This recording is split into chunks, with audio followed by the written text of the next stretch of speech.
नमस्कार, मैं वैष्णवी बघेल। मंथन 2023 को पावर्ड बाय लोकमान्य तिलक प्रतिष्ठान में मैं आप सभी का तहे दिल से स्वागत करती हूँ। तो इस कार्यक्रम को आगे बढ़ाने से पहले एक छोटी सी झलक देखते हैं मंथन 2022 की।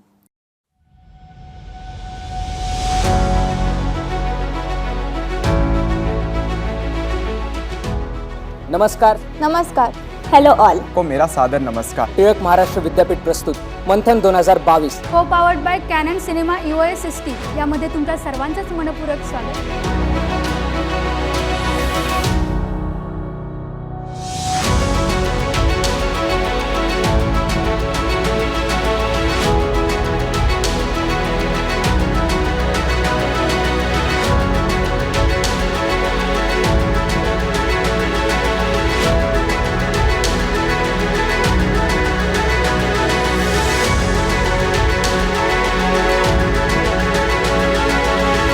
You need to learn, and not just by reading and listening to lectures, but you need to learn by doing it.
तो आज हमारे साथ यहाँ मौजूद है सीनियर टेलीविजन जर्नलिस्ट प्रतिभा चंद्रन मैम।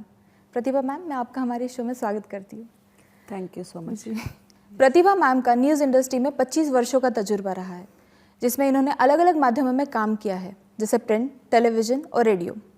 तो चलिए इस जान पहचान के सिलसिले को आगे बढ़ाते हैं, लेकिन उससे पहले एक छोटी सी नज़र डालते हैं उनकी अब तक की उपलब्धियों पर। Pratibha Chandran ma'am is a senior television journalist who has more than 25 years of experience in print, television and radio. At present, she is the bureau chief of Sahara Television Channel. Few of her landmark news includes Mumbai terror attack, Kathiawadi rape case, Jammun bakery blast and several other news. During her tenure in Lokmat, she played a key role in launching Sakhi Manch or Sakhi, which is a platform for women and girls to get together and discuss various issues of Pune. Pratibha ma'am also translated the book District Diary in English, written by Jaswant Singh in Marathi. Under the umbrella of Corporate Tycoon magazine, Pratibha Chandran ma'am and her husband Chandran Nayyar sir, who is the editor and founder of Media Gurukulam, started online and offline training institute on media and journalism, in which they are training thousands of students on smartphone filmmaking and smartphone journalism. Till now, they have trained 5,000 students, not only in India but abroad also. During COVID-19 pandemic, ma'am and her husband trained 200 students of West Africa on smartphone filmmaking. They have trained underprivileged section of society, transgenders, Adivasis, sugarcane cutters, tribals and other marginalized women. MGM University and College of Journalism and Mass Communication, Aurangabad, had started a unique digital media platform named Bymanus. This is a unique project intended to give voice to voiceless women in mainstream media. We are glad to have Pratibha Chandran ma'am on our show. Thank you so much ma'am for coming. हम जैसे हमने अभी भी देखा कि आपने अलग अलग माध्यमों में काम किया है, जैसे प्रिंट, टेलीविजन और रेडियो, पर इन सभी माध्यमों में से आपका सबसे पसंदीदा माध्यम अब तक कौन सा रहा है और क्यों रहा है? वैसे देखा जाए तो मेरा सबसे पहले तो मैं आपकी माफ़ी मांगना चाहती हूँ। ये ज़रूरी है मेरे लिए, क्योंकि मैं एक बार कभी कमिटमेंट की तो वो कभी नहीं बदलती। लेकिन 2 दिन पहले मैं आपके यहाँ आने वाली थी। मैंने अपने बड़े भाई को खोया, मेरे मामा का बेटा। He was no less than my sibling, और इसलिए मैं नहीं आ सकी और आपको रीशेड्यूल करना पड़ा, आपका इनकन्वीनियंस जो हुआ। So I am really sorry for that, but the show must go on. And दादा would also like, my brother would also like, because he was a committed plastic surgeon and he would never ever want any work to be stopped for any reason. So हमारे subject की तरफ बढ़ते हैं. जी. तो वैसे देखा जाए तो मेरा स्वभाव ये है कि मैं जो भी चीज़ करती हूँ तो उससे मेरी इश्क मोहब्बत सब कुछ होता है. तो मैंने प्रिंट किया तो प्रिंट भी एंजॉय किया मैंने, लेकिन टेलीविज़न में मैं सचमुच मैं बोलती हूँ कि प्रिंट रेडियो करने के बाद में, उससे पहले मैंने 1 साल लेक्चररशिप भी की जर्नलिज्म कॉलेज में, और मुझे फिर एहसास हुआ कि मैं सिखा तो रही हूँ लेकिन मैंने फील्ड में काम नहीं किया है. तो मैं जो सिखा रही हूँ वो बहुत बुकिश है. किताबों में जो लिखा है Marshall's McLuhan theory of communication etcetera etcetera, उसका कोई कम अहमियत है ऐसे मैं नहीं कहूँगी, लेकिन मुझे लगा कि मैंने प्रैक्टिकल एक्सपीरियंस लेके then I own the right to teach students.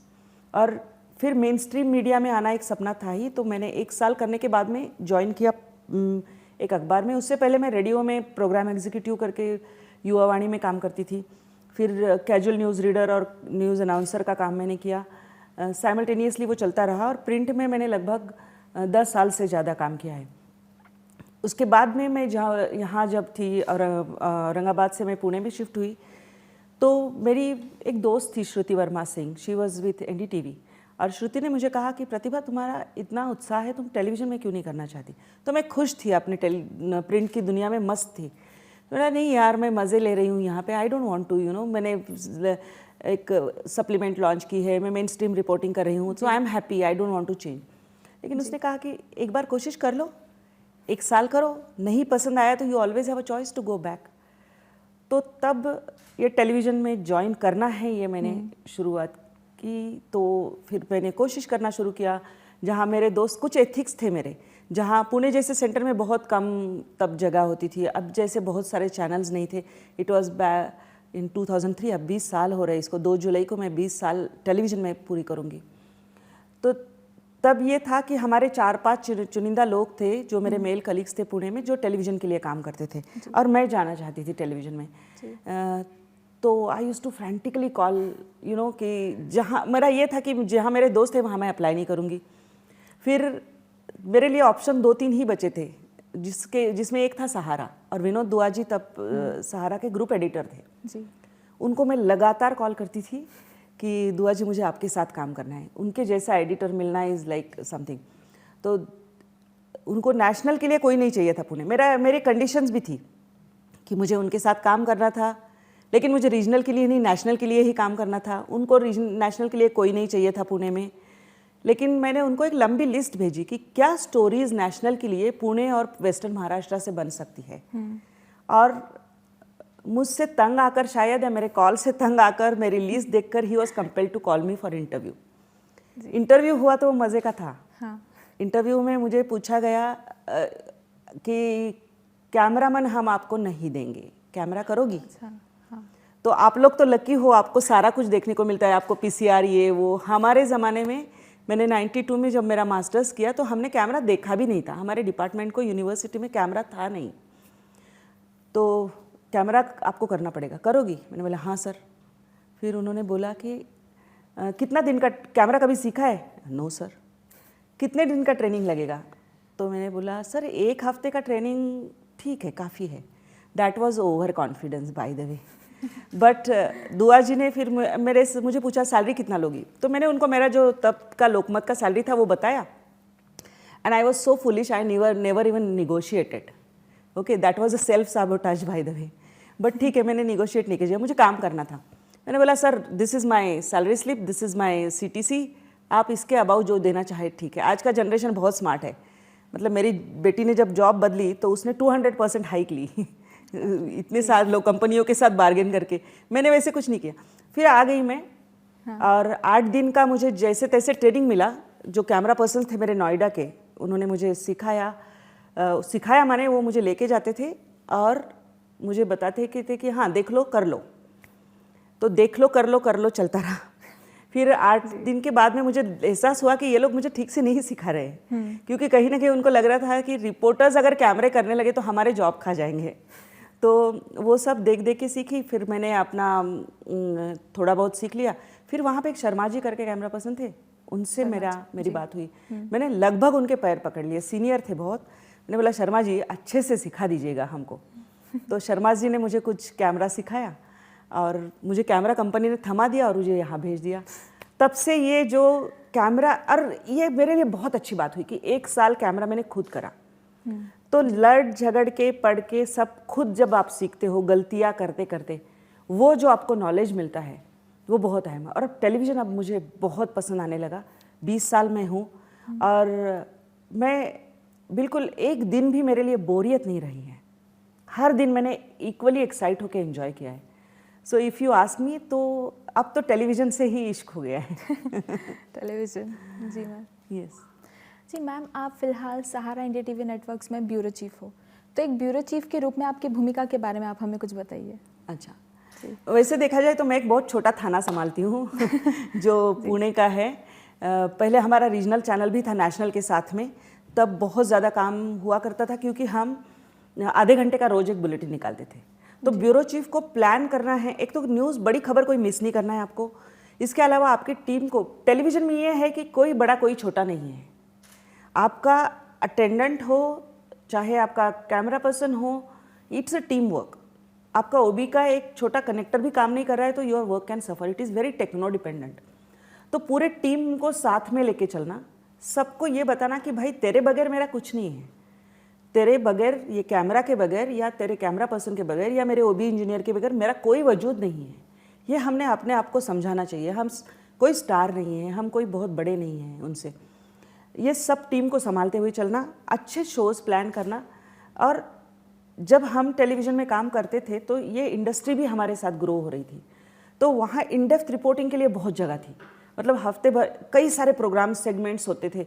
अभी जो चलता है जिस तरह से कि एक्शन ओरिएंटेड, वैसे नहीं था। बहुत एक नज़ाकत के साथ, एक ठहराव के साथ, और फिर भी ब्रेकिंग करते हुए भी हम लोग खबरें करते थे। तो वो एक बहुत अलग था। और ब्यूरो चीफ को सबको संभाल के चलना है, ड्राइवर के से लेके हर किसी को संभाल के चलना है और उनके लिए प्लान करना है, उनको उनकी जगह देनी है। क्योंकि आप दिखते हो कैमरा पे, वो कैमरे से पीछे आपका काम करते हैं, लेकिन उनके बगैर आप कुछ नहीं हो। तो वो, और अच्छे शोज़ देना, आपके इलाके में जो भी हो रहा हो वो एक स्टोरीज़, उसके अलावा स्पेशल स्टोरीज़ निकालना, ह्यूमन इंटरेस्ट स्टोरीज़ निकालना। प्लानिंग बहुत होती है। You all know it is techno dependent. You have to work on content, you have to work on ENG, the electronic news gathering. You have to also look at the uplinking operations. तो मेरा VSAT centre था, तो मैंने VSAT के सारे codon circle से लेके हर कुछ सीख लिया था। क्योंकि ब्यूरो में रहने का एक फ़ायदा भी है। आप दिल्ली में अगर रहो या मुंबई में रहो तो आपको वो कहीं आप उसको हाथ भी नहीं लगा पाओगे कि VSAT का ऑपरेशंस क्या है। VSAT मैंने खुद जोड़ा, मुझे बताया गया कि VSAT है अपना, तो सारे 40-45 मिनट मुझे फ़ोन पर दिल्ली से कोई समझा रहा था और पूरा VSAT कनेक्ट करके वो सेट करना। और जब मेरा पहला फीड गया यहाँ से तो I literally had tears in my eyes कि वाओ, मैंने VSAT ऑपरेशनल किया, इससे पहले इलेक्ट्रिक स्विच को हाथ नहीं लगाया था। So I use to get like excited like a child कि छोटा छोटा अचीवमेंट मैं बहुत मज़े लेके किया मैंने। जी मैम, आपके अब तक के न्यूज़ करियर में जैसे आपने काफ़ी बड़े बड़े न्यूज़ कवरेज किए हैं, जैसे Mumbai terror attack, German bakery blast, मालिन फ्लड, काठियावाड़ी रेप केस, पर इन सभी न्यूज़ कवरेजेस में से आपके लिए सबसे चैलेंजिंग न्यूज़ कवरेज अब तक कौन सा रहा है? नो डाउट 26/11, क्योंकि 26/11 का जो हमला था वो हमारे देश के ऊपर एक हमला था।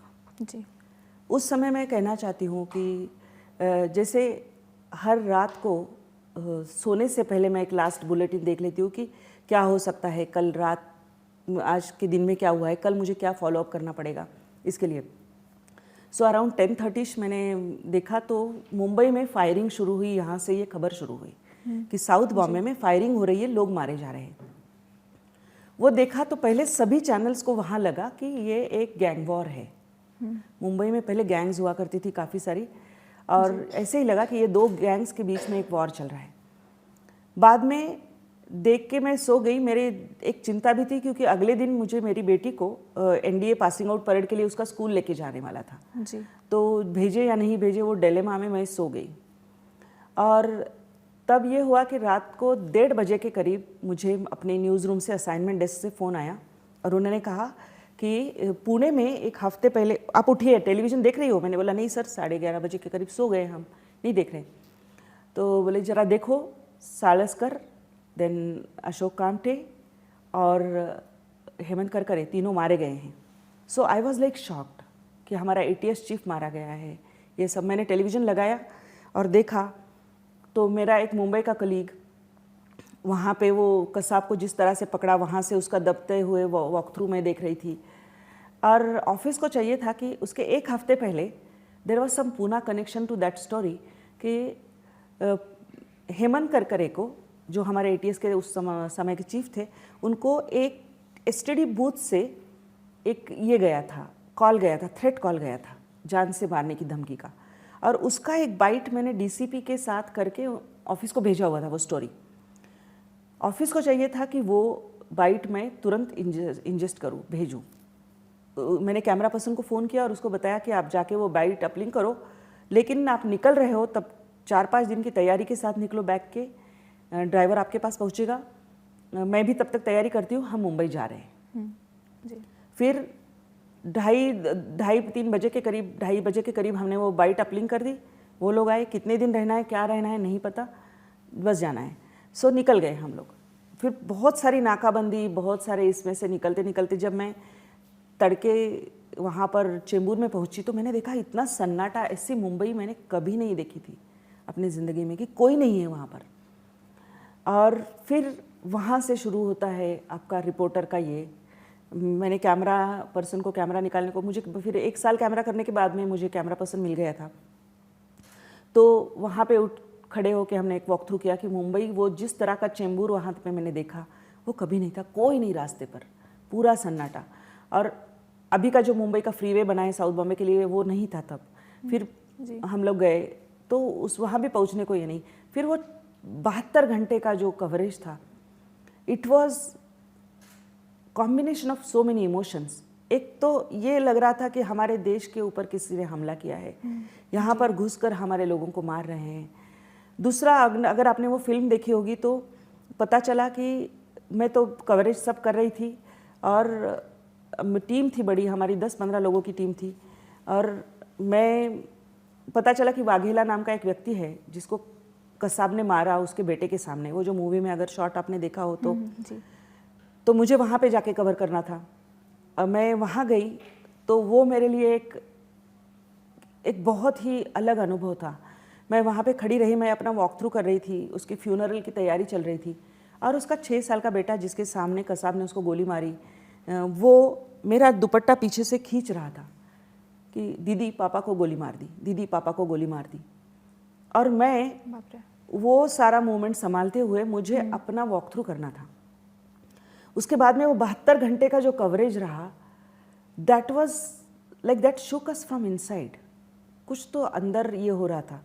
लेकिन आप वहाँ जब होते हो तो सिर्फ एक कर्तव्य की भावना होती है। अनफॉर्चुनेटली वहाँ पर, अभी मैं किसी के साथ बात कर रही थी, बुआ की, अनुजा मैम की बुआ का फ़ोन आया था, तब मेरे लिए भी कनेक्शन एक बुआ का हुआ कि मेरी बुआ की डेथ हो गई। उसके हम कवरेज में थे, वहाँ पे फ़ोन आया। I couldn't grieve for a second for her. मुझे पता चला हाँ ठीक है, और फिर काम शुरू। फिर जब ये जो ऑपरेशन, और दूसरा ये था कि अगर 26/11 के बारे में बताऊँ मैं, तो मीडिया जिस तरह से काम कर रही थी, प्रशासन जिस तरह से काम कर रहा था, सरकार जिस तरह से काम कर रहे थे, ये सारा केओटिक था, बहुत केओटिक था। हम लोग ट्रेंड नहीं थे कि इस तरह की चीज़ें कैसे हैंडल किया जाए, किस तरह से किया जाए, यानी it was chaos on the. फिर सवेरे कुछ वॉक थ्रूज वगैरह भेजने के बाद में मैं सारी जगह पे, हम लोग टीम घूम रहे थे यहाँ वहाँ। मैं मार्कोस कमांडोज़ के वहाँ पे जाके, जो MARCOS where the first commandos to reach, naval commandos, उन्होंने वो वहाँ पे थाना संभाला। उसके बाद में NSG आई। तो हम लोग जो दिखा रहे थे, there was a lot of debate कि क्या दिखाना चाहिए था, नहीं दिखाना चाहिए था।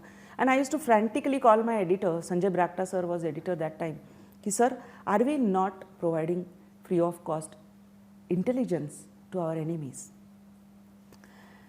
लेकिन दोपहर के बाद में ये फैसला चैनल्स ने ले लिया था कि हम लोग डिफर्ड दिखाएंगे। तो हम लोग जो लाइव करके जो शॉर्ट्स दिखा रहे थे वो डिफर्ड हुआ करते थे, लेकिन फिर भी हम वहाँ पे खड़े होकर लाइव तो कर ही रहे थे। ताज के बाहर से मैं लाइव कर रही थी, my husband is also journalist, वो मुझे फ्रैंटिकली कॉल करते थे कि दैट उनको पता है कि मैं किसी काम में अगर डूब जाऊँ तो मैं कुछ आगे पीछे नहीं भूलूँगी, पूरे 100% आई विल बी देयर। तो उनका कॉल आता था कि you have a daughter at home who is waiting for you, तो संभालो संभालो। और मुझे कभी कभी गुस्सा आ जाता था कि काम में आप होते हो, कोई फ़ोन करे तो वो इरिटेट होता है। तो एक कॉल उनका आया मेरा एक लाइव होने के बाद में, और मैं फ़ोन पर बात करते करते, जी चंद्रन मैं संभालूंगी, ऐसे करते मैं चलते चलते थोड़ी दूर गई। मैं यहाँ से वहाँ तक गई होंगी और मैं यहाँ जो खड़ी थी तो मेरे 1.5 फीट पीछे एक ग्रेनेड आके गिरा। तो वो कॉल नहीं होता और मैं वहाँ तक नहीं जाती। हमारा ETV का एक वहाँ पे कैमरा पर्सन था, उसका हाथ पूरा जल गया। तो वो कॉल में शायद उठाते हुए बात करते हुए नहीं जाती तो शायद मैं मरती नहीं, लेकिन मेरे पीठ जल जाती थी। मतलब हम लोग तब एक बहुत इर्रिस्पॉन्सिबल तरह का जिसे कहते हैं वो बिहेवियर सब तरह स्तर पर हो रहा था। जिस तरह से ह्यूमन लॉस हुआ, फिर वो बॉडीज़ जो मूवी में देखा, उसके बाद में एक्चुअली देखूँ तो मैं वो काम सब रोबोटिक तरह से कर रहे थे हम लोग।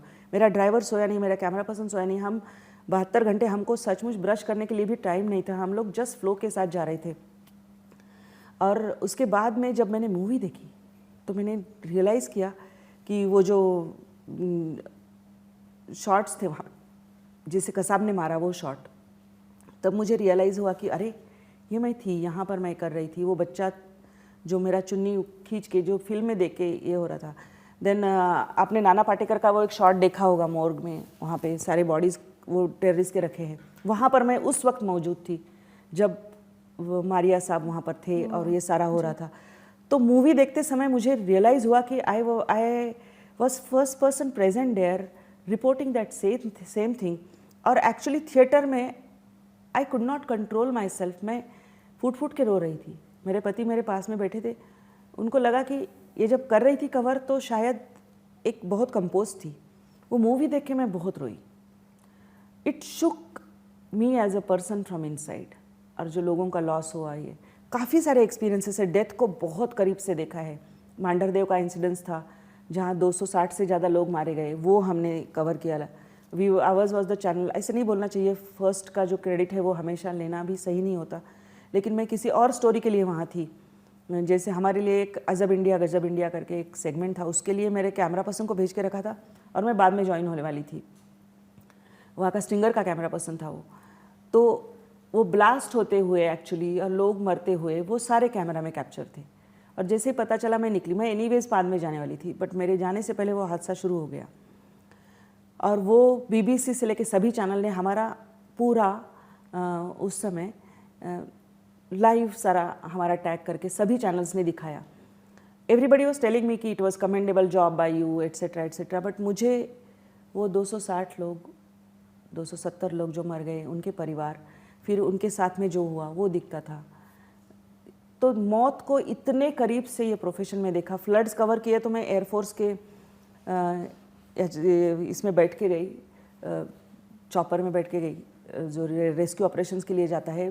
दिल्ली से मैंने स्पेशल परमिशन निकाली थी और वो देखना एक ये था कि मतलब 1000 deaths, more than over 1000 deaths मैंने इतने करीब से देखे हैं। तो आप अंदर से एक हिल जाते हो ऐसे समय पे, लेकिन काम करते हो तो काम करते हो। जब काम ख़त्म हो जाता है तब आपको रियलाइज़ होता है, फिर आपका जो इंसान अंदर का है वो बैठ के सोचता है, जागता है। So it gives you a different ये। जी जी मैम, स्मार्टफोन फिल्म मेकिंग और स्मार्टफोन जर्नलिज्म ये अपने आप में ही एक नया और अनोखा कॉन्सेप्ट है। अधिकतर लोगों को तो इस कॉन्सेप्ट के बारे में जानकारी भी नहीं है। तो मैम हम चाहेंगे कि आप हमें स्मार्टफोन फिल्म मेकिंग और स्मार्टफोन जर्नलिज्म के बारे में कुछ बताइए। जी, सी everybody has to have some ikigai, okay? Ikigai is, you know the Japanese concept if at all you know it. तो मेरा ये हुआ कि कोविड के टाइम पे लोगों को शायद वो बुरा समय था, सारे ह्यूमैनिटी के लिए बुरा समय था। उसमें एक हुआ कि जो मैं एकेडमिक्स और अपने खुद के अपग्रेडेशन के लिए जो समय नहीं दे पा रही थी, तो वो 2 साल मैंने पूरा अपने एडवांटेज के लिए टर्न किया। और मैं बहुत सी चीज़ें सीखने के बाद में देन मैंने अपना एक मॉड्यूल डेवलप किया। तब ये हुआ कि मैं तब तक स्टूडेंट्स में वेरियस यूनिवर्सिटीज़ में जाके तो सिखाती थी, लेकिन मुझे ये हुआ बाद में कि कॉमन लोग हैं जिनको ये सीखना ज़रूरी है। और जैसे मेरे लिए अगर था तो मैंने कैमरा ही देखा नहीं था जर्नलिज्म की स्टूडेंट होते हुए। बाद में मेरी कंपनी ने मुझे कैमरा दिया तो सारे तरह के, मैंने लगभग 10 तरह के कैमरास पर काम किया है। तो कैमरा के साथ जो मोहब्बत होती है वो थी ही। और जैसे जैसे इक्विपमेंट छोटा होते गया और टेक्नोलॉजी बदलती गई, तो वो टेक्नोलॉजी बदलने के बाद स्मार्टफोन्स जैसे आते हैं। आपको बताऊं मैं कि 2007 में पहली स्मार्टफोन पर नहीं बट कैमरा फ़ोन पर एक फुल लेंथ फिल्म बनी थी, और वो फिल्म थी SMS शुगरमैन करके। तो 2007 में सोनी एरिक्सन के कैमरा के साथ में फ़ोन पे वो फिल्म बनाई गई, और उसमें इतने एडवांसमेंट नहीं थे। फ़ोन तो आप देखते हो पिछले साल का फ़ोन अब नहीं चलता, इतना एडवांसमेंट्स हो जाते हैं। तो उस पर बनी थी। तो मुझे ये था कि ये गैजेट से अगर सब कुछ हो सकता है तो क्यों नहीं। फिर मैंने अपना सारा एक्सपीरियंस डाल के, क्योंकि फिल्म प्रोडक्शन हो चाहे न्यूज़ प्रोडक्शन हो, ये मैं सिखाती थी, लेकिन बड़े कैमरा पर। जब मोजो पर मैंने शुरू किया, now every channel is giving mojo, your generation is not going to get any more this big cameras and you don't need one, क्योंकि इसमें 4K क्वालिटी इसमें मिल जाता है ना। 30-40 हज़ार के इस फ़ोन में 4K क्वालिटी मिल जाता है, उससे सस्ते वाले में भी मिल जाता है। तो ये था कि तो फिर मैंने ये किया कि I want to make it very simple. मैंने 2 मॉड्यूल्स बनाए। एक मोजो था कि जिसमें मैं 1 मैन आर्मी रिपोर्टर क्रिएट करूं, कि जो सब कुछ खुद करेगा, और उसको पूरा प्रैक्टिकल एक्सपीरियंस और प्रैक्टिकल नॉलेज, रिपोर्टिंग फॉर्मेट्स क्या होते हैं, किस तरह से शूट करना चाहिए, एडिटिंग कैसे करो और अपलिंकिंग कैसे करो, सब कुछ ऑन फोन। दूसरा फिल्म का जो बाकी लोग थे, कुछ लोग थे मुझे कि हमें भी सिखाइए for social media, for every other platform. तो उनके लिए मैंने रिपोर्टिंग को रिप्लेस किया स्टोरी टेलिंग से, और उनके लिए एक अलग मॉड्यूल, यानी स्मार्टफोन फिल्म मेकिंग का module. My thing is like make your own zero budget film. I also got one very good mentor. Everybody needs mentor, and I am a LLL. I am a lifelong learner. Okay, that is what. जिस दिन अपना सीखना शुरू खत्म हो गया उस दिन आपकी डेथ है. I want to die like learning something new and doing my work. मेरी विश है, पता नहीं डेस्टिनी में क्या लिखा है, I don't know. But I want to work till the last breath. I don't want retirement की concept मुझे पसंद ही नहीं है. मतलब if whatever is my life, I want to work till my last breath. And learn something new. अगर मैं कुछ नया नहीं सीख रही हूँ तो मुझे वो वेस्ट लगता है वो साल। कुछ ना कुछ नया सीखो। So I upgraded myself on technology, और देन आई रियलाइज़ कि लोगों को टेक्नोफोबिया होता है, कॉमन लोगों को, इसलिए वो मुझे जमेबा का कि नहीं, ये कि नहीं, वो कि नहीं, इस पूरे हिसाब में छोड़ देते हैं। दूसरा एक चीज़ है, then I realise about this equipment and I chose my mentors very wisely. I always chose people who have zest for life, who like to learn something new, and who always want to upgrade themselves. I become very choosy. I can be friendly with anybody, that's a different issue. But जो मेरे core होते हैं वो मैं बहुत सोच समझ कर choose करती हूँ. One of my mentors says कि there are only 1% things that you know. There are 4% things that you don't know. And there are 95% things that you don't even know that you don't know. And I realized it in this small gadget. There are 95% things which are available which probably we don't even know that we don't know. And then I started exploring और हर कोई नया अगर software आता है या app आता है तो I am like techno hungry person. I go, I do my hands on, I try it out, and then I keep upgrading my model. And मज़ा आ रहा है, बहुत सिखाने में मज़ा आ रहा है। जब एक आपका 9 साल का बच्चा स्टूडेंट एक यूट्यूब चैनल शुरू करता है, सक्सेसफुल हो जाता है। My eldest student was 78 year old, और वो सिर्फ सीखे नहीं, उन्होंने गिम्बल खरीदा, और वो गिम्बल खरीदा है और वो अभी शॉर्ट फिल्म्स बना रहे हैं, और उनको इतना मज़ा आ रहा है कि he had that vacuum in life कि बच्चे सभी के फैमिलीज़ की तरह, हायर मिडिल क्लास फैमिलीज़ की तरह बच्चे फॉरेन में हैं, एक लोनलीनेस वैक्यूम था ज़िंदगी में। उन्होंने मेरा वर्कशॉप किया और वो अब ये करे, जैसे बाई मानुस था, it is beyond that, it is a mission for me and I want to train 1 lakh people. इसलिए कि मेन स्ट्रीम मीडिया जो खबरें नहीं दिखाता वो खबरें हमें ग्रास रूट से मिलती है। जिस बाई मानुस का आपने जिक्र किया, वहाँ पर ट्रांसजेंडर थे, देन वहाँ पर आदिवासी प्रॉपर ट्राइबल गर्ल्स थे जिनको ट्रेन किया मैंने, 5 दिन उनके साथ रह के ट्रेन किया, और वो उनको मैंने वही ये किया कि आपके ग्रास रूट की स्टोरीज जो खबरें हैं वो आनी चाहिए। जैसे खबर लहरिया का एक प्रयोग है, उसी तरह से बाई मानुस भी एक दिन ये करेगा। तो उनको ट्रेन करना मेरे लिए चैलेंज था, क्योंकि भाषा का भी एक गैप था। उनमें से कई लोग तो उनकी अपनी भाषा बोलते हैं। फिर मुझे रियलाइज़ हुआ कि they are calling me madam, तो एक बहुत गैप आ रहे हैं हमारे कहीं ना कहीं। मैंने उनको बोला ये मैडम छोड़ दीजिए, आप मुझे ताई, बाई, प्रतिभा, जो नाम से बुलाना चाहते हो वो नाम से बुलाइए, मैडम नहीं बुलाएंगे।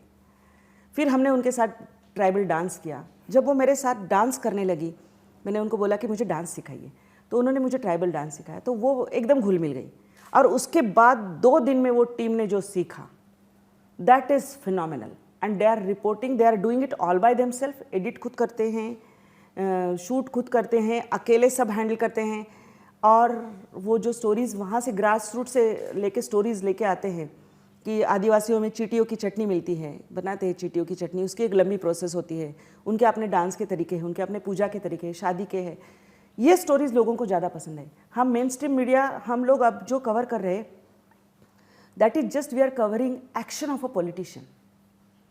We are no more missing any story, we are just missing on action. वो एक फोमो है। अरे ये नहीं लोग देखना चाहते। Being a part of the industry, I say it with responsibility. लोगों को ये नहीं देखना है, लोग उब गए हैं अब ये देखकर, लोगों को ग्रास रूट की है। So my slogan is inspire through your stories. And किसने सीखना चाहिए? जिसके साथ, जिसके पास एक कैमरा वाला फ़ोन हो, रिजनेबली गुड कैमरा वाला फ़ोन हो, 10-15 हज़ार का भी, और जिसके पास कहने के लिए कुछ भी हो, बस उसने सबने सीखना चाहिए। और ये कॉमन लोगों की स्टोरीज जो है वो आनी चाहिए। उनको जब मैं एम्पावर कर रही हूँ और वो जब फ़ोन पे सब कुछ कर लेते हैं बिना किसी चीज़ के, तो मुझे बहुत आनंद मिलता है। एंड अफ्रीका के पुअरेस्ट ऑफ पुअर जो कंट्रीज़ है, उनको जब मैं ट्रेन कर रही हूँ, they came to me via LinkedIn. And my advice to you all will be, make your social media profile very strong.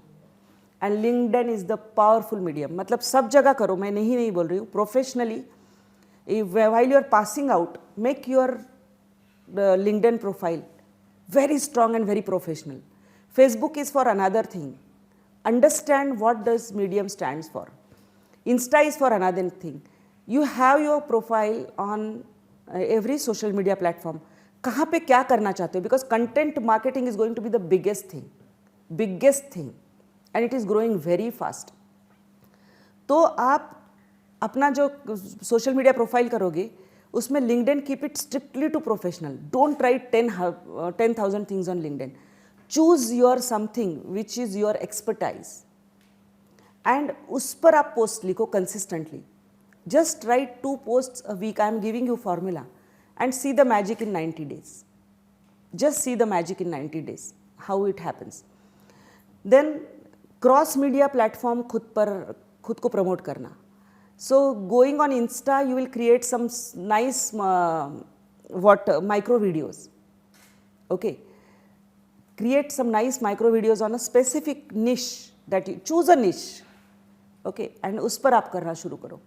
And then ये YouTube पर आप, there is something called lean forward content and lean backward content. So lean forward content आप जो कर रहे हो, reels कर रहे हो या इंस्टा पर छोटे ये कर रहे हो, शॉर्ट्स कर रहे हो, that is lean forward content. लोग जस्ट टिक टिक टिक। यूट्यूब पर आप बहुत आराम से कर रहे हो। लिंक्डइन पर भी आप बहुत प्रोफेशनल कर रहे हो। लिंक्डइन पर आप अपना पर्सनल जो है, उस जो प्रोफेशन से रिलेटेड है उतना ही करो। Give good hashtags, see some what exactly keywords to use, and consistency and consistency, that is the only key. और आप देखोगे कि ट्रस्ट मी, आपका डिग्री ख़त्म हो रहा हो, उससे आप 90 days का एक मैजिक देखो। Start writing meaningful content on ये, people will come to you. Connect with 20 new people every day in your field, who are related to your niche. If you are writing about dance, do write about dance consistently. And your generation is lucky. आपको ये इसलिए आप ये हो कि हर चीज़ में अभी आप कुछ कर सकते हो और आपके लिए अपॉर्चुनिटी है। हमारे यहाँ पे वो नहीं था। Medical engineering, journalism was also a very out of the box kind of thing. तब ऐसे नहीं लगता था कि जर्नलिस्ट भी बहुत कम बना करते थे। अब ऐसे नहीं है। Your generation has a platform to showcase your talent. मुझे CV लेके घूमना पड़ा 20 चैनलों के पास में कि मुझे जॉब दीजिए, या इतनी बार कॉल करना पड़ा। आप लोगों को वो करने की ज़रूरत नहीं है।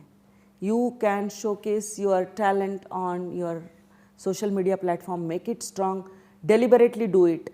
और मेरा, आई एम अ शाई person, you won't believe, but मैं रोज़ कैमरा में नेशनल चैनल पे दिखती हूँ, लेकिन कहीं जाके खुद का फ़ोटो खींचना है, आई फील वेरी ऑकवर्ड। मैं खुद के बारे में लिखना भी मुझे पसंद नहीं था कभी भी, कि मैंने ये किया वो किया, कभी नहीं। But that is a self साबोटाज, बहुत सेल्फ साबोटाज है ये आज का ज़माना। मैं ये नहीं बोलती हूँ कि बहुत ज़्यादा दिखाओ, लेकिन जो कर रहे हो, मीनिंगफुल कर रहे हो, वो ज़रूर आप सोशल मीडिया प्लेटफॉर्म पे, don't be shy like me, you know, please do it and see the magic. जी मैम, जैसे आपने अभी भी कहा कि आपने मोबाइल जर्नलिज्म, जिसे हम मोजो भी कहते हैं, इसकी ट्रेनिंग अपने बच्चों को तो दी है, लेकिन साथ ही साथ Adivasis, sugar cane cutters, marginalised womens, under privilege section, इन सभी को भी दी है। तो मैम आपको ख्याल कैसे आया कि हमें बच्चों को तो ट्रेन करना ही चाहिए, लेकिन साथ ही साथ इन बाकी सेक्टर से जुड़े हुए लोगों को भी ट्रेन करना चाहिए? एक है कि वही था, it was being in media, मुझे रियलाइज़ हुआ कि मीडिया वो ऐसी कई खबरें नहीं दिखाता जो लोगों की असल बुनियादी खबरें। मैं आपको एक एग्जांपल बताना चाहती हूँ। पुण्य प्रसून वाजपेयी का नाम आपने सुना होगा। प्रसून जी जैसा एडिटर मैंने नहीं देखा। प्रसून जी के साथ मैंने काम किया, मैंने इतने टॉप एडिटर्स के साथ काम किया है अपने करियर में, आई वॉज लकी। तो प्रसून जी लोकमत समाचार में काम करते थे जी। और उन्होंने बस्तर में जाके जिस तरह की आदिवासियों की खबरें करी, उसके बाद में उन्होंने नेशनल चैनल पर वो एक बहुत बड़ा नाम बन गए।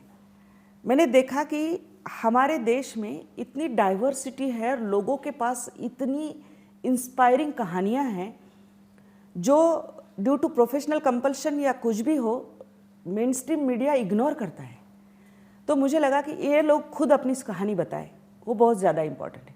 अब उनके लिए प्लेटफॉर्म क्या है, वेयर टू शोकेस, ये प्रॉब्लम नहीं रहा है। कोई तो अगर वो अपने सोशल मीडिया प्लेटफॉर्म पे भी अगर डाले तो वो बहुत सेंसेशन हो सकते हैं। तो इसलिए मुझे एम्पावर करना था, मैंने ये कर लिया और मैंने बोला कि I am on a mission to train 1 lakh people. अब तक 5000 तक आंकड़ा पहुंचा है। और मैं जब से मैंने लिंक्डइन पर लिखना शुरू किया, मैं किसी के पास नहीं गई कि आप आइए और मेरा कोर्स कीजिए या वर्कशॉप कीजिए। पीपल कॉन्टैक्टेड मी। तो बस वो ऐसे बोलते हैं कि लोग जुड़ते गए, कारवा बनता गया, वैसे हो रहा है वो। और मेरा मिशन इतना स्ट्रांग है, मेरा अंदर से जो एक स्ट्रांग फीलिंग है, मेरा डिटर्मिनेशन है, तो लोग आ रहे हैं और सीख रहे हैं। मुझे ये था कि इनको आवाज़ देनी चाहिए। हमारे यहाँ टैलेंट की कमी नहीं है। ये जो लड़कियाँ जो है बाई मानुस की जो टीम मैं बता रही हूँ, ये लोग इतनी अच्छी स्टोरीज़ लेकर आते हैं, इतनी अच्छी खबरें आती है उनकी, बहुत जेन्युइन खबरें आती है। उसमें कोई कलर नहीं होता, इसमें कोई नैरेटिव सेटिंग की बात नहीं होती। वो अपनी खबरें करती है, बुनियादी खबरें करती है जो लोगों को देखना पसंद है। तो इसलिए ये था कि ये खबरें आना चाहिए। तो इनके साथ में एक ये है, अब अफ्रीका की जो टीम तैयार हो रही है, तो नेटवर्क ही बड़ा है, 2000 लोगों का नेटवर्क है, स्टेप बाय स्टेप हम सिखा रहे हैं, वहाँ से खबरें आना शुरू हो जाएंगी। तो यानी ये सारी खबरें आना जो है, इसलिए मैंने सोचा कि ये हर किसी को एम्पावर करना है जो कुछ कहना चाहता है, क्योंकि प्लेटफॉर्म तो अब अवेलेबल है।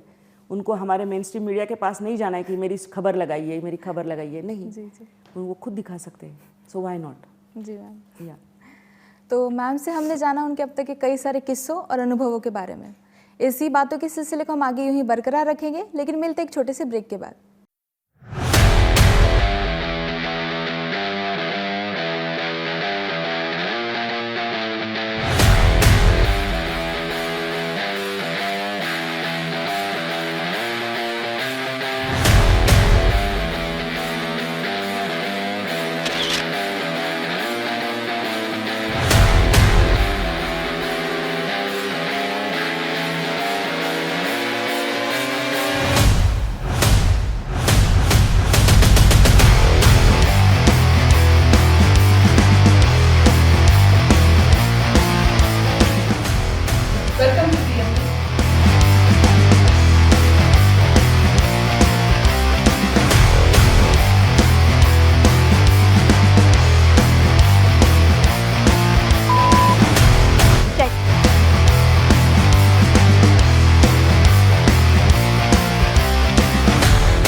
सर्वोत्तम उच्च शिक्षण म्हटलं म्हणजे एकच नाव, पुण्यातील सर्वात एस्टीम्ड नॅक अक्रेडिटेड विद्यापीठ टिळक महाराष्ट्र विद्यापीठ. TMV मध्ये आता ऍडमिशन्स ओपन आहेत for diploma, bachelors and masters degree in journalism and mass communication, BSc in professional audio technology, BA in music production, BA in journalism and mass communication, तसेच advance diploma courses in sound recording technology, music production and video production, audio production, video production and news production मध्ये EVET certification देणारे भारतातील एकमेव विद्यापीठ म्हणजेच TMV. Tilak Maharashtra विद्यापीठ, अभिमत विद्यापीठ, 101 वर्षांची शैक्षणिक परंपरा. आजच TMVmassmedia.com ला भेट द्या किंवा कॉल 9112249372.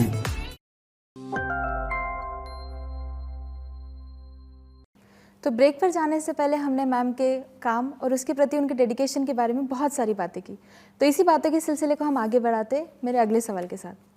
मैम, एक स्पेशल असाइनमेंट के अंतर्गत आपने भारत के कई हिस्सों का भ्रमण किया है, जैसे तमिलनाडु, नॉर्थ ईस्ट, महाराष्ट्र, केरला, कर्नाटक. तो मैम, हम आपसे जानना चाहेंगे कि आपका ये स्पेशल असाइनमेंट क्या था और इससे जुड़े हुए आपके अनुभव कौन से थे? देखिए, मैं बहुत शुक्रगुजार हूँ अपने चैनल का कि उन्होंने मेरे ऊपर भरोसा किया, या उससे पहले जहाँ भी मैं काम करती थी वहाँ पे उन्होंने भरोसा किया और मुझे ये मौका दिया कि मैं कई सारी जगहों पर जाकर रिपोर्टिंग करूँ. इलेक्शंस का कवरेज मैंने किया. नॉर्थ ईस्ट का जो ख़ास तौर से मैं कहना चाहूँगी कि नॉर्थ ईस्ट में मैंने पूरा सारे 7 स्टेट्स को घूमी. तब सुषमा स्वराज जी INB मिनिस्टर थे जी. और वो जानना चाहते थे, नॉर्थ ईस्ट एक ऐसा हिस्सा है हमारे देश का कि जिसकी तरफ सभी सरकारों ने एक तरह से ध्यान नहीं दिया, उसको नज़रअंदाजी किया है. बहुत खूबसूरत है. आपको मौका मिले तो नॉर्थ ईस्ट आप ज़रूर घूमिए. हमारे ऑन द लाइटर साइड हमारे सभी जो लोग 40 लोग शिवसेना से निकले वो नॉर्थ ईस्ट शायद इसलिए भी गए थे कि स्ट्रेस है, वो स्ट्रेस को ये करने के लिए. काय झाड़ी काय डोंगर आपने सुना, तो वो सचमुच इतना खूबसूरत इलाका है वो. मैं सीखी वहाँ जब गई तो एक प्रॉब्लम था नॉर्थ ईस्ट के साथ में. वाजपेयी सरकार पहली सरकार थी कि जिन्होंने नॉर्थ ईस्ट के लिए एक स्पेशल मिनिस्टर दिया, और वो थे अरुण शौरी जी, जो जाने माने पत्रकार भी रह चुके हैं, संपादक. तो उनको एक स्पेशल ये था. और नॉर्थ ईस्ट की तरफ तब से ध्यान देना शुरू हुआ. लेकिन वहाँ पर ग्राउंड ज़ीरो में जो काम करना था, आप सोचिए ज़रा इस इलाके को, जो मैं ऐसे तुलना नहीं करना चाहती, हर राज्य की अपनी खासियत होती है, लेकिन हम कश्मीर का जो एक ये कर रहे हैं, उतना हमने टूरिज़्म के हिसाब से भी नॉर्थ ईस्ट को एक्सप्लोर ही नहीं किया. हम केरला को भी करते हैं प्रमोट, लेकिन ये पूरा ऐसा इलाका था जो अनटच था. और वहाँ पर जो मैं घूमी, वहाँ पर कई सारे प्रॉब्लम्स थे उनको देखना. एक तो वहाँ पे बॉर्डर, पोरस बॉर्डर है कुछ विलेजेस की, तो वहाँ से स्मगलिंग होती है. HIV पॉजिटिव के बहुत सारे केसेस थे जी. सरकार ने कभी ध्यान ही नहीं दिया था, स्कीम्स वहाँ पर नहीं पहुँच रही थी. अगर हम किसी का तो इंसर्जेंसी का प्रॉब्लम बहुत था. और इंसर्जेंस का जो ट्रेनिंग कैंप्स चलते हैं उसमें यंग एजुकेटेड लड़के लड़कियाँ सभी थे. वो इसलिए भटक रहे थे क्योंकि सोशियो इकोनॉमिक प्रॉब्लम था वहाँ पर थर्मल इलेक्ट्रिसिटी के अलावा बहुत बड़ा कुछ था भी नहीं. इंडस्ट्रीज़ नहीं थी, लैंड के लॉज है, ये सारी चीज़ें हैं. ये सारा बहुत करीब से देखने को मिला. और नॉर्थ ईस्ट का मेरा अनुभव बहुत अलग रहा. एक बार मैं सरकार के उन्होंने बुलाया, PIB लेके गई, वैसे गई, लेकिन उसके बाद 2 बार पूरा फिर से घूमी. और वहाँ का कल्चर, वहाँ का ये सब बहुत रिच है. वहाँ जो फॉरेस्ट है, आप वहाँ पे जाओ तो पता चलता है कि हमारे भारत में क्या चीज़ है जो हम मार्केट भी नहीं ढंग से कर पा रहे हैं। वो था। उसके अलावा कश्मीर वगैरह में घूमी। कश्मीर से मैंने रिपोर्टिंग नहीं की, मैं वहाँ घूमने के तौर पर गई, लेकिन वो अमन सेतु वगैरह सब सारा देख के आई। जिसको ग्राउंड जीरो रिपोर्टिंग है वो वहाँ से मैंने नहीं की, नॉर्थ ईस्ट से ये किया। इसके बाद में मेरे चैनल पे भी बहुत अच्छा कुछ प्रोग्राम, सेगमेंट प्रोग्राम्स, एक चैनल की बहुत ताकत हुआ करती थी तब शुरू के दौर में, जो पिछले 4-5 सालों में बदला है। तो वहाँ पे हमारे साथ में प्रोग्राम था कश्मीर करीब से, एक प्रोग्राम था, हाँ, और एक नॉर्थ ईस्ट साथ हमारे, ये एक प्रोग्राम था। तो नॉर्थ ईस्ट को नॉर्थ ईस्ट में जाके भी कवर करना, और फिर यहाँ पे जो नॉर्थ ईस्ट के लोग रहते हैं यहाँ से भी स्टोरीज करो कि वो यहाँ आए, वो क्या कर रहे हैं, इस तरह से। इसके अलावा जो इलेक्शन है सदर्न स्टेट, मैं I am Maharashtrian married to a Tamilian, लेकिन मेरा प्रतिभा चंद्रन नाम देख के मेरे इस चैनल को लगता है कि मैं south Indian, born south Indian हूँ। तो वो मुझे साउथ के सारे इलेक्शंस कवर करने को, और नॉर्दर्न पार्ट ऑफ इंडिया के लोगों का आमतौर पर ये होता है कि एक साउथ इंडियन लैंग्वेज आए तो सभी आ जाती है, वैसी बात नहीं है। चारों भाषाएं एक दूसरे से बहुत अलग है, उनके कल्चर में भी काफ़ी सारा फ़र्क है। लेकिन फिर मुझे जाने का मौका मिला, तो हर राज्य में 15-15 दिन चुनाव से पहले जाकर वहाँ से स्पेशल शो करना, हर रोज़ आधे घंटे का बुलेटिन देना, एक बहुत अलग अनुभव होता है।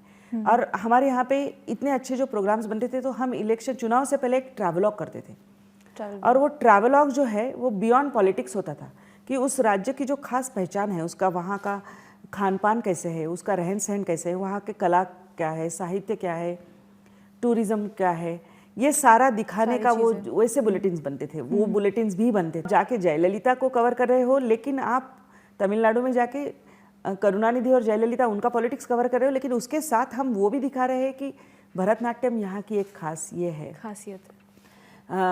तो साहित्यकारों को भी उसमें इन्वॉल्व करना, उनसे भी साक्षात्कार मुलाकात करना, ये सारी बातें, ये एक बहुत अलग अनुभव। मैं जब केरल में कवर करने गई तब 2 अहम चीज़ें थी।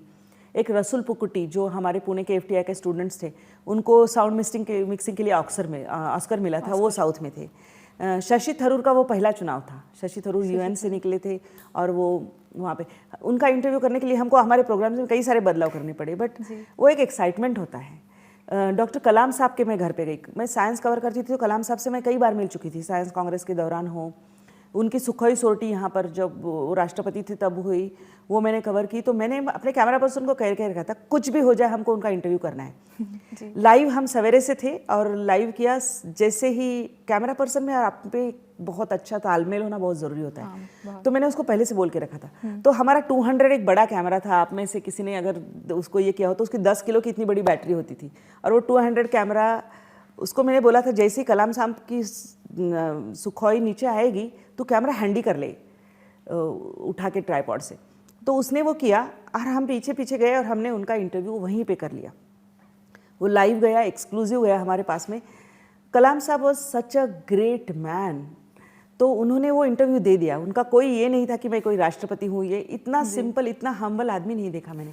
मुझे अभी भी रोंगटे आते हैं खड़े होते होते, क्योंकि उन्होंने मेरा माइक पकड़ा, हाथ पकड़ा, सारे हाथ के साथ माइक पकड़ा और पूरा इंटरव्यू दे दिया। मेरे एडिटर को बहुत खुशी हुई उस दिन जी। लेकिन एयर चीफ मार्शल जो थे इतने गुस्सा हो गए मुझसे, इतने गुस्सा हो गए कि आपने सिक्योरिटी ब्रीच की, ये किया, वो किया।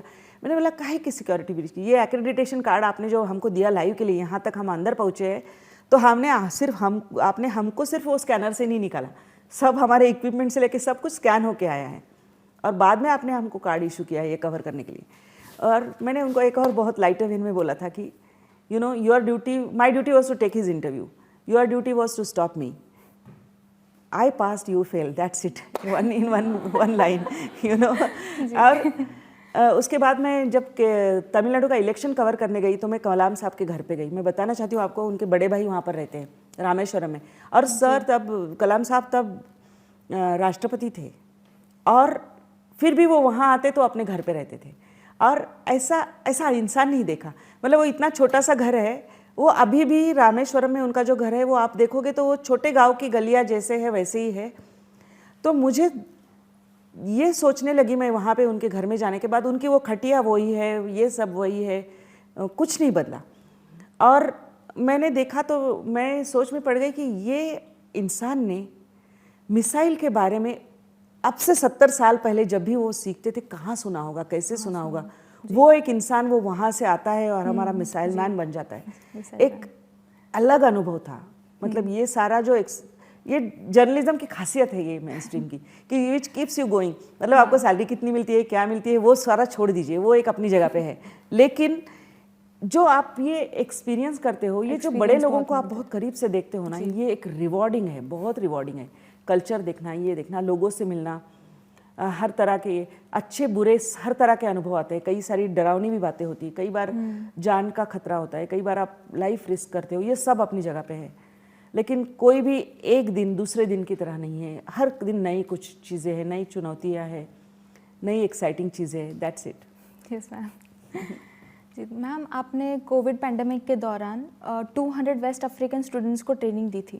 तो मैम, हम आपसे जानना चाहेंगे कि आप उन बच्चों तक कैसे पहुंची और उनको ट्रेन करने की ज़रूरत आपको कैसे महसूस हुई? मैंने तो आपको फॉर्मूला बता दिया, सोशल मीडिया। सोशल मीडिया तो लिंक्डइन पे मैंने क्या किया कि जब मैंने अपना मॉड्यूल डेवलप किया तो आई रियलाइज़ कि लोगों को अगर मुझे ये करना है एम्पावर, तो उनको उनके जहन से पहले टेक्नोलॉजी का डर निकालना है। हाँ, तो मेरा स्लोगन ये होता है कि लाइक आई टेल यू कि if you have a smartphone and are smart enough in media skills, then the future is in your hands, literally in your hands. मुझे याद है जब ये थे प्रमोद महाजन जी बोलते थे कि पाम टॉप, बहुत एक्साइट होकर बोलते थे कि पाम टॉप आ जाएगा, पाम टॉप आ जाएगा। तो हम लोग उनकी प्रेस कॉन्फ्रेंस कवर करते थे, लगता था कब आएगा ये, क्या होगा, बट आ गया। We are on digital economy and we are part of it. Like I grow up with technology and I grow up with, मैं 2 करोड़ की बड़ी ओबीलैन वैन लेके भी घूमी हूँ और अब मैं यहीं से लाइव करती हूँ। यहाँ पे एक ऐप है जो मेरे ऑफिस के सर्वर से कनेक्टेड है मोजो, और मैं यहाँ से लाइव कर सकती हूँ। मेरे पर्स में पूरी ओबी वैन पड़ी रहती है। I have my small tripod come selfie stick, I have my छोटा सा लेपल माइक, आप लगा दो, करो। मैंने पैंडेमिक के दौरान तो मैं सोशल मीडिया पर जब लिखती थी जी अपने मोजो के बारे में या किस तरह से किया जा सकता है वो टिप्स या स्मार्टफोन फिल्म मेकिंग के, तो उसके बाद में वो किसी ने पढ़ा एंड दे कॉन्टैक्टेड मी कि विल यू बी ट्रेनिंग। तो उन्होंने कहा कि आपको इसको ज़्यादा पैसा नहीं हम दे सकते। ठीक है, मैंने बोला मुझे see my entire thing is mission centric. या तो लोगों ने कांटेक्ट किया, बट बहुत ऑड टाइम पे सिखाना होता है। उन्होंने मुझे जब भेजा कि 7 PM GMT, तो आई सेड ओके। एंड जब मैं 7 PM GMT ये करके देखा तो रात को 12:30 से 2:30 बजे मुझे सिखाना होता है उनको। तो वो ऑनलाइन सिखाना है, रात को 12:30 से 2:30 बजे जागना है। फिर एक हफ्ते में आप सोचो कि स्ट्रेच अगर आप जाग रहे हो इतना, तो एक हमारा बॉडी क्लॉक डिस्टर्ब हो जाता है। देन आई टोल्ड देम कि हम हफ्ते में 1 बार का कर सकते हैं या हफ्ते में 2-3 बार का कर सकते हैं। फिर हमने एक वर्कआउट किया अपना, because they are all enthusiastic youth from इतने गरीब। We are so privileged in India, I am telling you, we are so privileged, क्योंकि उनके पास में इंटरनेट की सेवाएं अच्छी पर्याप्त नहीं है, उनके पास में पैसा नहीं है ज़्यादा, लेकिन एक सीखने की चाहत है। तो एक बड़ा नेटवर्क है, दे कॉन्टेक्टेड, और मैंने तुरंत हाँ बोल दिया। शुरू हो गया, हमारे पहली बैच हो भी गई, अभी हो रही है फिर से। तो they want what I stand for is like, मेरे लिए ये है कि एक अगर स्टूडेंट है who is sincere and keen to learn, I am all yours. So मेरा उत्साह वो कम नहीं होता, मेरे लिए नंबर मैटर नहीं करता। मेरे लिए एक है जो बहुत अच्छी तरह से सीखना चाहता है, तो आई एम ऑल देयर। जी मैम, बहुत बढ़िया मैम। मैम, हमारे साथ यहाँ पे जर्नलिज्म और मास कम्युनिकेशन के कई सारे विद्यार्थी मौजूद हैं। आपका अनुभव जानने के बाद उनके मन में भी आपके लिए कई सारे सवाल होंगे। तो आप सभी में से अगर मैम से कोई सवाल पूछना चाहे तो ज़रूर पूछ सकते हैं। Good afternoon ma'am, I am Shivani Khajanchi from MAMC first year. जैसे आपने बताया था कि आपने बहुत नियर डेथ सिचुएशंस फेस की है वाइल रिपोर्टिंग, तो मुझे आपसे पूछना था कि इवन आफ्टर फेसिंग दो situation, what kept you motivated to grow more in this field? Okay, thank you Shivani, thank you for that question. कई बार हमने बेवकूफ़ियाँ जो है वो की है, जब इलेक्शन कवर करते थे या टेरर अटैक कवर करना, फ्लड कवर करना। कई बार जान का ये होता है, खतरा होता है, लेकिन इट कीप्स यू मोटिवेटेड, क्योंकि हर दिन नया है और आप इंसानों के वो पहलू को जानना चाहते हो कि जो शायद दुनिया के सामने नहीं आता। लोगों से मिलना, लोगों से ये, और उनकी खबरें लोगों तक पहुंचाना, ये एक बहुत बहुत इम्पॉर्टेंट बात है और दैट कीप्स यू मोटिवेटेड। जैसे जहाँ पर लोग सपना देखते हैं, ऐसे सारे लोगों से मिलना चाहते हैं। मुझे बहुत फिल्म स्टार्स का ये नहीं है मैं कोई उनके पीछे बहुत ये नहीं होती, लेकिन उनकी जो मेहनत होती है वो मुझे बहुत एक्साइट करती है। जैसे बच्चन साहब यहाँ आए थे और FTI में एक विजडम ट्री फेस्टिवल था, मेरा चैनल वहाँ पर टाइटल स्पॉन्सर था उनके लिए, तो सारे लोग आए और बच्चन साहब is such a humble great human being. What you learn from this people is humility. तो मेरे लिए तो वो काउंसिल डायरेक्टर थे, तो मेरे लिए उनका इंटरव्यू करना बहुत ज़रूरी था। मैं उनको बोल रही थी, वो तो चल रहे थे, दे नहीं रहे थे। मैंने सहारा का अपना माइक ऊपर किया और मैंने बोला, सर प्लीज़ अगर आपने इंटरव्यू नहीं दिया तो मेरी जॉब चली जाएगी। इतना बढ़िया इंसान मैंने नहीं देखा। वो आए मेरे पास में बैठे, अच्छा आप इंटरव्यू करना चाहती है, चलिए बैठिए, कहाँ बैठना है, आराम से बैठिए। मतलब इन बड़े लोगों से बहुत सीखने जैसी बातें होती है। ये जो पर्दे पर दिखते हैं उससे भी पीछे जैसे परिणीता फिल्म का विद्या बालन ने किया, तो मुझे ये स्टार्स में मैं इंसान ढूंढती हूँ, जो एक आम आदमी है, उनकी खासियत क्या है वो ढूंढने की कोशिश करती हूँ। तो परिणीता इतनी छा गई थी और Vidya was so casual, I mean amazing lady she is. उसने बोला कि यार भूख लगी है, चल पहले इंटरव्यू करने से पहले कुछ कॉर्न भेल है खा लेते हैं। तो वो वहाँ स्टार है, वो सारा भूल के जाके वो कॉर्न भेल खा के आराम से चल बैठते हैं, कहाँ करें इंटरव्यू। तो हर चीज़ जो है हर नया है और वो हर व्यक्ति से मैं कुछ सीखना चाहती हूँ, कुछ नया। हर किसी को कुछ ना कुछ नया ऑफर करने को होता है, तो वो सीखने की मैं कोशिश करती हूँ। They are in a way gurus and that keeps you motivated. अब वो वही मैं क्लरिकल जॉब कोई कम नहीं समझती, कोई काम कम नहीं है, लेकिन ये ऐसा है कि ये आपको ज़िंदगी से रोज़ नई चीज़ों से रूबरू कराता है। ये एक प्रोफेशन है जो नई चीज़ों से रूबरू कराता है और आप इतना सीख पाते हो उससे। So that is something which really keeps you going. जी, चलिए आपका नाम बताइए। हेलो मैम, हम Yeah. Shravani Sunavale. Hi Shravani. My question for you was, यहाँ पे इतने सारे ब्रॉडकास्ट के बच्चे बैठे हैं जो ब्रॉडकास्ट जर्नलिज्म सीख रहे हैं, आप उनको क्या इंस्पायर करना चाहोगे? मैं इंस्पायर क्या है, बस ज़िंदगी के मज़े लो और काम करो। और दूसरा एक है क्रेडिबिलिटी, जो है ना, क्रेडिबिलिटी कभी मत गवाओ। दूसरा आपका जो भी है, मैं कहूँगी कि आपकी जो पर्सनल ओपिनियंस है वो रिपोर्टिंग में मत लाओ। आपकी जो पर्सनल आइडियोलॉजी है उसको बाहर छोड़ दो और रिपोर्टिंग आप जितनी निष्पक्षता से करोगे वही बहुत ज़रूरी है। See everybody has an ideology. I vote for a party, you all will B voting for a particular party. आपको भी कोई इम्प्रेस करेगा तो उसको आप रिपोर्टिंग में मत लाइए।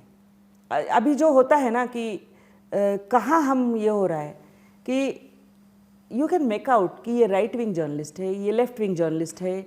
ये आइडियोलॉजी आपकी रिफ्लेक्ट नहीं होना चाहिए।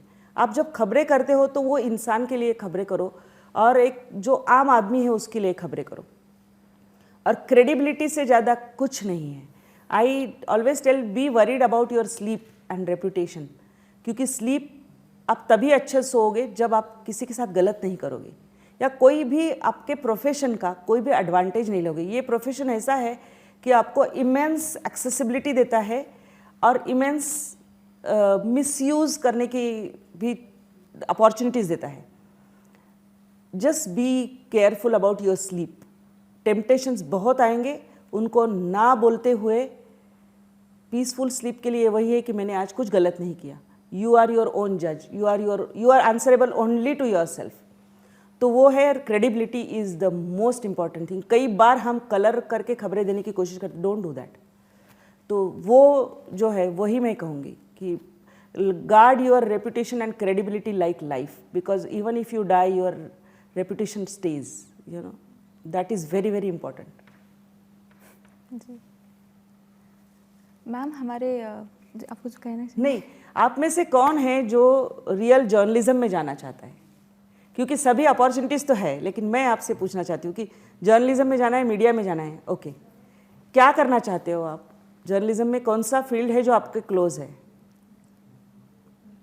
कंटेंट राइटिंग और anchoring. Okay, anchoring and content writing. Yes, आप बताइए। Reporting and anchoring, all right. और एंकरिंग। आप में से कितने लोगों को फिल्में देखने का शौक है और फिल्में पसंद है? वाव, लवली। सभी है। सो फिल्म में हम जो करियर देखते हैं, जब मैं फिल्म मेकिंग सिखाना शुरू किया मैंने रियलाइज़ किया कि लोगों को जो 2-3 चीज़ें ही पता होती है, तो कैमरा या एक्टिंग या ये, but do you know there are so many things. Story boarding है, फॉली आर्टिस्ट है हमारे पास में इतने कम हैं. आप एक काम करिए, आपके सेल फोन में आप वेव पैड है उसको डाउनलोड करिए, ट्राई रिकॉर्डिंग साउंड्स. एक साउंड का मज़ा है. ये सारी प्रोसेस इतनी मस्त है कि एक साउंड का मज़ा है. आप जंगल का आवाज़ है उसको रिकॉर्ड करो, आप कोई आवाज़ सुनते हो, अनयूजुअल साउंड है रिकॉर्ड करो, आप घर के आसपास की आवाज़ें रिकॉर्ड करो. यू नो एक बहुत ब्यूटीफुल स्टोरी हुई मेरी कि कोविड के दौरान क्या हुआ, मैं अपना प्राइम टाइम बुलेटिन में लाइव करती थी, तो बालकनी में ही मैंने सेटअप किया था और वहाँ से लाइव होता था. अब मैं इतनी गंभीर खबरें बता रही हूँ कि पुणे भी एक सेंटर था और पुणे में इतनी सारी मौत हो रही थी, सारे प्रॉब्लम्स हो रहे थे, वो मैं कवर कर रही थी, लाइव जाता था. लाइव हुआ तो एक हफ्ते भर किसी ने लाइव ही नहीं लिया मेरा. Not that it really matters to me. फिर मैंने पूछा कॉल करके कि हमारा लाइव ही नहीं हो रहा पुणे से, क्या बात है, इतनी बड़ी बड़ी खबरें तो है. तो ले आपके साथ बड़ा एक स्वीट प्रॉब्लम है. ये प्रॉब्लम ये है कि आप जब बालकनी में से लाइव कर रही हो तो आपके पीछे, तब ये था कि लॉकडाउन था, तो बर्ड्स, एनिमल्स, जो प्लैनेट हमने उनका एक्सटॉर्ट कर लिया है, वो अपना कंफर्ट से ओन कर रहे थे. तो मेरे बालकनी के बाहर एक पेड़ है, उस पर बहुत सारे पंछी आते थे, सवेरे से लेके शुरू हो जाता था. तो लेके आप यहाँ पर बता रही होती कि आज 29 लोग मरे, 30 लोग मरे, और बाहर आपके पीछे कोयल की और पंछियों की आवाज़ इतनी ओवर पावरिंग हो जाती है बुलेटिन में कि वो ही सारा पूरा बुलेटिन पे छा जाती है. But that was a sweet problem in a way, because इतने यार ये आवाज़ के साथ में आप अगर आपका प्यार हो जाए तो मज़ा है. एंड आपको इतने सारे प्लेटफॉर्म है where you can really showcase your talent. Your generation is really immensely lucky generation कि आप ऑडियो जंगल पे जाओ और वहाँ पर आप अपने सैम्पल्स अपलोड करो, quote a price for that, and trust me, you will earn lot of passive money. Okay, you can do, you have a smallest skill and you can make money. This film industry में हो चाहे ये production में हो, इसमें बहुत पैसा है, बहुत अपॉर्चुनिटीज़ है. आपको सीवीज लेकर घूमना नहीं है. कंटेंट मार्केटिंग अगर आपको करना है तो consistency is the key.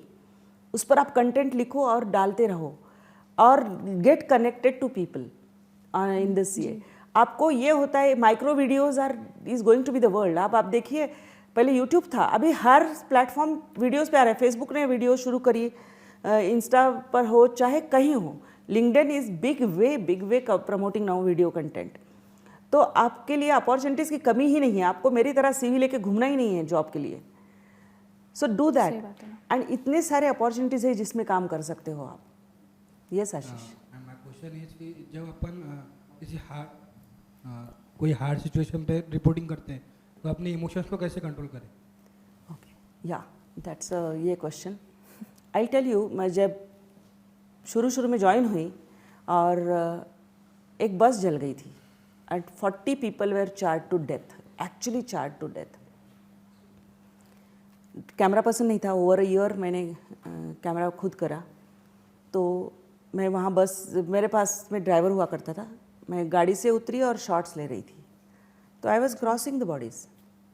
Okay, मैं गाड़ी में आके बैठ गई तो उसने मुझे बोला कि मैडम ये इस तरह से जो अनटाइमली डेथ होती है, तो ड्राइवर मुझे समझा रहा था, उनका भूत बन जाता है, वो हमारे पीछे लगता है. वो ड्राइवर वॉज स्कैर्ड, इतना डर गया था वो. तो मैंने उसको बोला कि नहीं, कुछ नहीं होता, चल ऐसी बेवकूफ़ बातें मत कर. बट वो मुझे लगातार भूत के किस्से सुनाए जा रहा था और वो उसने अगले दिन से मेरा ड्यूटी करना. बट हम एक रिस्पॉन्सिबल ये करते हैं, तो जब आप वहाँ पे होते हो तो यू द एड्रेनलिन रश जो बोलते हैं वो वैसे होता है. You professionally even you are covering you ये, but at the end of the day, as I told you, when I covered 26/11 I was composed. You see the death, you are composed. But जब मैंने movie देखी, ज़्यादा रोई. एक बार कोठेवाड़ी rape case का मैं जिक्र करना चाहूँगी. That entire village was raped. Entire village women were raped. Grand mother के सामने साथ में ग्रैंड डॉटर को भी रेप किया. 3 दिन मैं वहाँ जाके सिर्फ बैठी रही, उन लोगों से बात नहीं करती थी, कुछ नहीं करती थी. और 2-3 दिन बाद दे सडनली स्टार्टेड क्राइंग। और उन्होंने जो बताया जिस तरह से वो पूरे हादसे हुए, ये हुए, थैंकफुली उस समय इलेक्ट्रॉनिक मीडिया इतना बड़े पैमाने पर नहीं था, वरना हम उसका आरुषि मर्डर केस कर देते जिस तरह से रिपोर्टिंग किया, या उसका एक सेंसिटिविटी से, जितने सेंसिटिविटी से हमने हैंडल किया उतना शायद नहीं होता। But this stories really shake you from inside. और एक ह्यूमन बीइंग एक हमेशा कश्मकश होती है, अंदरूनी एक लड़ाई चलती रहती है। मैं तो कहती हूँ जर्नलिस्ट इतने जल्दी उनका हेल्थ क्यों ख़राब हो जाता है। There are not even 10% thing that we can really report that we know of. कई सारी बातें पता होती है आपको, आप नहीं रिपोर्ट कर सकते। इंसानी तौर पर आप जितने, मतलब मैं आपको कह रही हूँ कि 1000 से ज़्यादा डेड बॉडीज़ तो मैंने यूँ देखी है, बहुत करीब से देखी है। मालिन की देखी, कोंकण के फ्लड्स देखे। कोंकण के फ्लड में तो पूरे इसी तरह के मालिन की तरह कितने सारे गांव दब गए थे। जहां हम लोग रेस्क्यू ऑपरेशन के लिए, मैं एयरफोर्स के चॉपर में गई थी, वहां हम पहुंचे तो 4 दिन, आप सोचिए जरा सिचुएशन सोचिए, 4 दिन एक गांव में मंदिर के ऊपर लोग बैठे हुए हैं, उनको निकालने के लिए गए। 4 दिन में उन्होंने क्या कुछ नहीं देखा होगा, चारों तरफ पानी घिरा हुआ है। सो ऐसे सारे एक्सपीरियंस आते हैं। लेकिन आप प्रोफेशन में होते हो तो यू ऑलवेज, वो कुछ होता है प्रोफेशन में, आप जब काम कर रहे होते तो you forget everything and you do it. बाद में आपको वो सेंसिटिविटी जो है वो इमोशंस को हिट करती है। मॅम, माझा पण एक प्रश्न आहे regarding media trial. Whether media trial should be there, do you think it's a good practice? Does it help the victim in many cases? We have Sushant Singh's case, which has been a very good example. So how do you look at it as a journalist, and what would you like to say about it? Responsible, credible reporting is very, very, very important. क्योंकि Sushant Singh Rajput, there are some cases which due to media intervention got justice, like Jessica Lal, okay, like Nirbhaya mein, okay. There are some cases which are phenomenally good, and the media, I won't say it a trial, but media attention has really done a phenomenal job. But look at the way Arushi murder case was handled. Okay, Arushi case was handled, was not a good thing. In many cases, we even go beyond our boundaries and reveal so many things which we shouldn't be telling. Okay, if there is something which is going to be a part of future investigation, we should not reveal it. Responsibly raising issues or voicing about the cases which did not get justice is good, but that credibility and responsibility has to be there. Only then it helps. Otherwise it messes up. It messes up badly, because sometimes media goes to an extent कि किसी को हम एक तरह से गुनहगार ही कर देते हैं। सुशांत सिंह राजपूत के केस में देखो, my daughter used to call me, do you really think that Riya Chakravarti has done it? Okay, why you guys are following her like that? So that question was coming from my daughter was, yes. So we need to set our boundaries somewhere, and we have to be very responsible in diminishing anybody for that sake, because किसी की भी private ज़िंदगी में हम नहीं घुस रहे हैं, इसमें भी हमें इसका ध्यान रखना है। किसी के खिलाफ जब हम स्टोरी करते हैं, इशू बेस्ड स्टोरी होनी चाहिए। We should not be labelling them as like ये दैट क्रिमिनल, और we should not assume presume that ये it's a part of investigation. We are not investigating agency, though investigative journalism is altogether a different thing, okay, but while covering these kind of cases we need to set our boundaries well. जी Pratibha ma'am, हमारे show की एक परंपरा है कि इस show में आने वाले सभी मेहमानों से हम ये मग साइन करवाते हैं ताकि उनका हमारे साथ यहाँ बिताया हुआ हर एक पल एक याद के तौर पर। Thank God you are asking me to sign a mug. अगर मुझे आप गाना बोलने को बोलती तो सारे लोग भाग जाते यहाँ से, आई वाज स्कैर्ड. मैम मैं चाहूँगी आप प्लीज़ ये मग साइन कर दीजिए और एक छोटा सा मैसेज हम सभी बच्चों के लिए दीजिए.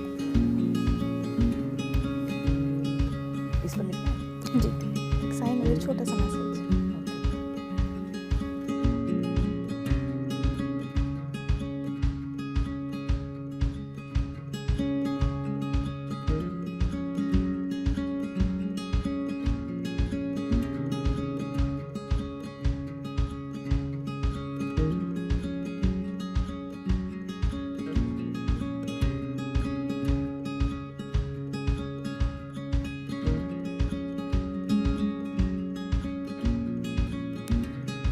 On behalf of Tilak Maharashtra Vidyapeeth's Department of Mass Communication and Journalism, I thank you, ma'am, for giving your valuable time and discussing so many things, interesting things with us, so many incidents which you have really seen.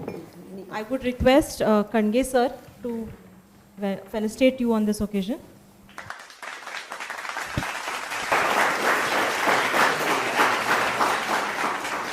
Let me be honest, Ariel likes this, right? Thank you.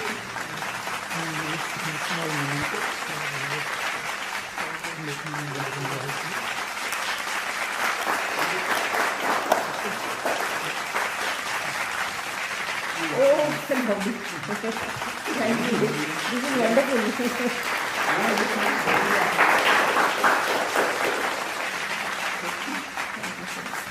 Ji ma'am, आज आप हमारे show में आए, हमें बहुत खुशी हुई। आज हमने आपसे बहुत सारी बातें सीखी भी और जानी भी। जी मैं हम सभी की तरफ से आपका आभार व्यक्त करना चाहूँगी। आपका बहुत बहुत धन्यवाद ma'am. Thank you, Vaishnavi. Thank you. जी। And you have been a wonderful audience. Thank you so much. तो मंथन 2023 में हम आगे भी यूं ही मिलते रहेंगे उम्दा कलाकारों से। मैं वैष्णवी बड़ेल आप सभी से विदा लेती हूँ। मिलते हैं मंथन 2023 के अगले एपिसोड में। तब तक के लिए धन्यवाद।